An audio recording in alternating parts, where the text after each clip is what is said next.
Sun Tzu says, "If you know the enemy and know yourself, you need not fear the result of 100 battles. If you know yourself but not the enemy, for every victory gained you will also suffer a defeat.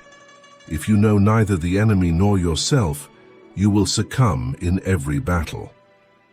Treat your men as you would your own beloved sons, and they will follow you into the deepest valley." Strategy without tactics is the slowest route to victory. Tactics without strategy is the noise before defeat.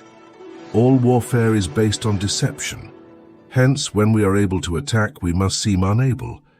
When using our forces, we must appear inactive. When we are near, we must make the enemy believe we are far away. When far away, we must make him believe we are near. So in war, the way is to avoid what is strong and strike at what is weak. Engage people with what they expect. It is what they are able to discern and confirms their projections. It settles them into predictable patterns of response, occupying their minds while you wait for the extraordinary moment, that which they cannot anticipate. Plan for what is difficult when it is easy. Do what is great when it is small. Be extremely subtle even to the point of formlessness. Be extremely mysterious even to the point of soundlessness.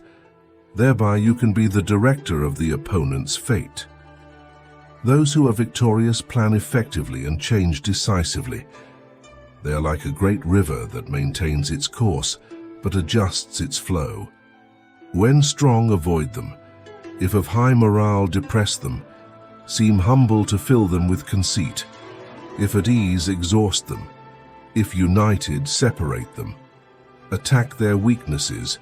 Emerge to their surprise. When one treats people with benevolence, justice, and righteousness, and reposes confidence in them, the army will be united in mind and all will be happy to serve their leaders. The line between disorder and order lies in logistics. One may know how to conquer without being able to do it. A battle avoided cannot be lost. The wise warrior avoids the battle. Interesting facts. Sun Tzu was a Chinese military general, strategist, philosopher, and writer who lived during the Eastern Zhou period, 771–256 BC. Sun Tzu is traditionally credited as the author of The Art of War, an influential work of military strategy that has affected both Western and East Asian philosophy and military thought.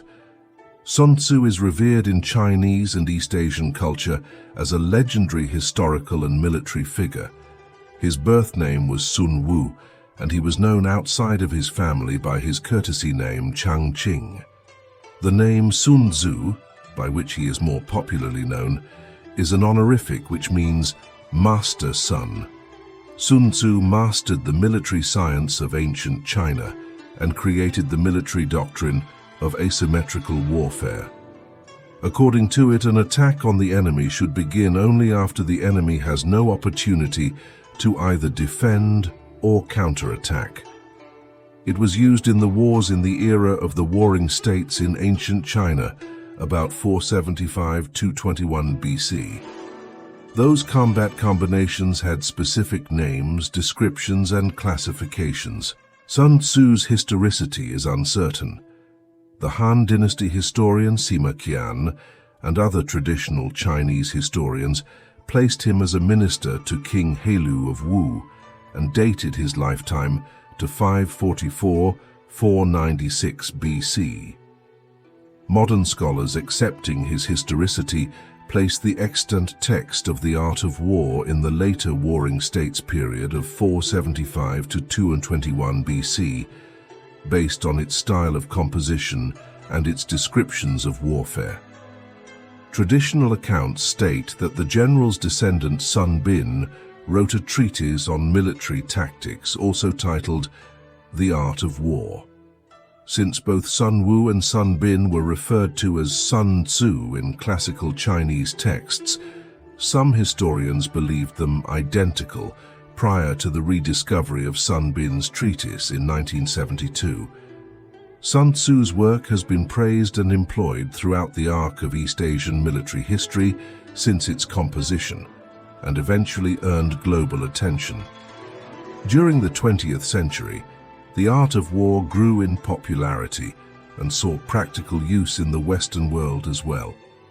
It remains influential in many contemporary competitive endeavors across the modern world beyond military strategy and warfare, including espionage, culture, governance, business, and sports.